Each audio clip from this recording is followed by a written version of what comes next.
I made over $2,550 today day trading Solana on the 1 minute time frame, and in this video I'm going to be showing you the exact entry confluences that I use to take this trade as well as exit this trade. So let's get to the charts.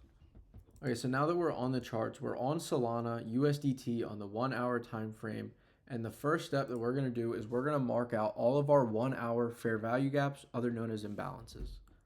So if I look above price, I can see we have this 1 hour bearish gap that has been holding all morning as well as yesterday. If I look below price, I can see this bullish 1 hour gap. If you watched my video yesterday, these are the same exact levels that we were looking to take trades out of yesterday. And then we're going to go ahead and mark out that final fair value gap below price, this bullish gap. So we have our bearish gap, our bullish gap, which actually got disrespected here. And then we also have our bullish gap down here. I'm going to keep this marked because it's a really key level. The next step is we're going to go down to the 15-minute time frame, and then we're just going to take the same exact steps, right? We're going to mark out any 15-minute fair value gaps, mark out, any other draws of liquidity that could potentially help us in this trade. So what I'm going to do is I'm going to mark out our most local draw in liquidity, because obviously I'm going to be trying to take longs here. So I'm going to be targeting price that's higher, obviously not price that's lower. So I'm going to mark out this draw of liquidity. It's that most local or most recent swing high. And then I don't really see anything else that I need to mark out. We want our charts to be as clean as possible. I'm actually going to go ahead and delete this 1 hour gap because we know that that level is already there. And then we're going to go down to the 1 minute time frame. Now that we're on the 1 minute time frame, all that we want to do is to identify a trend. Now, if we know that we are rejecting out of that 1 hour gap, as well as this 1 hour bullish gap here, right? So we have higher time frame delivery. We also had our liquidity sweep right here, right? This leg down swept out these lows, as well as these lows back here, which was previous day low, right? So we swept out a ton of liquidity. We started delivering out of a 1 hour gap. And then now that we're on the 1 minute time frame, we can draw out our downtrend.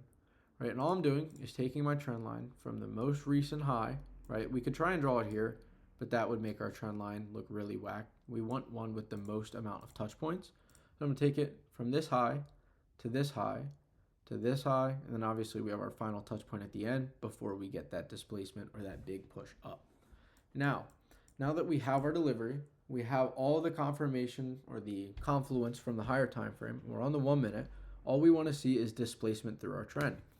So what is displacement? Displacement is just a large move that leaves behind fair value gaps.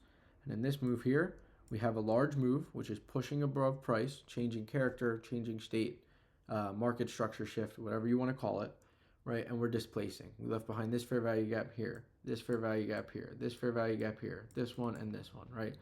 So we left a ton of fair value gaps behind, showing us that this is our displacing move. Now, we want to look at the high impact fair value gap that went ahead and changed character, right? So we have a low impact fair value gap down here, but honestly, we're not really looking to enter in that. This is obviously the high impact, larger imbalance that also overlaps with our change of character from right here. Now, I took my long position right here. If we look over at our broker here, BitUnix, you can see at 12:41 p.m. today, that's where I took my long position, and I had my stop loss set below this previous wick of the fair value gap producing candle, right? So my stop loss was set outside of there, 1 to 2 ticks outside of it, just to give it some breathing room. And then all I did was I entered my long position, I set my risk, and then I waited for price to go ahead. I actually took off 75% once I saw that we were rejecting out of this draw of liquidity. As you can see here, I took off 70% here. I locked in $2,000 on that first push up, and then I held a few small runners that I allowed to run a little bit higher, but I ended up making a 1 to 4.3 at the end of the day. If we look here, you can see right here, position P&L made $2,500 using 75x leverage. You can see my entry and my exit, what time I entered and all that. And yeah, that's it. It's literally that easy. All we use is higher time frame delivery, 1 minute trend break, and then we target 15-minute draws of liquidity. And if we look later on, we ended up sweeping above that level, taking out our final take profit. And then throughout the day, price just moved on a little bit higher. But other than that, perfect trade, A+. We caught the 1 to 4 that we needed, and that's how you do it. If you're not already in the free Discord, click the first link in my bio. That's going to be the Discord. The second link is going to be to the broker BitUnix. So if you're not already signed up for BitUnix and you're not already in the free Discord, make sure you do so. And I will see you in tomorrow's video. Peace.